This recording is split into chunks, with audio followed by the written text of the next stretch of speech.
Day 5 of 365 Bible Stories. One day, a snake slithered up to Eve as she walked through the garden. It hissed softly and said, "Eve, why don't you take a bite from that juicy piece of fruit hanging from the tree of knowledge?" Eve remembered God's warning. "God told us we must not eat fruit from that tree," she replied.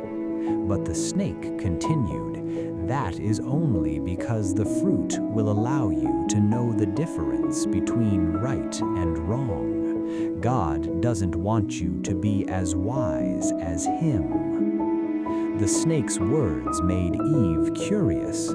She thought to herself, what would be the harm in one tiny bite?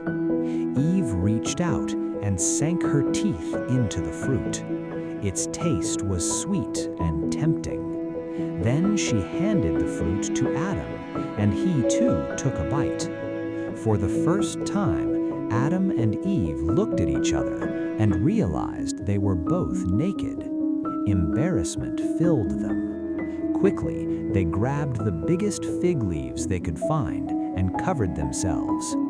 The world around them was the same beautiful garden, but something had changed. They had learned something new, and with that knowledge came a sense of shame.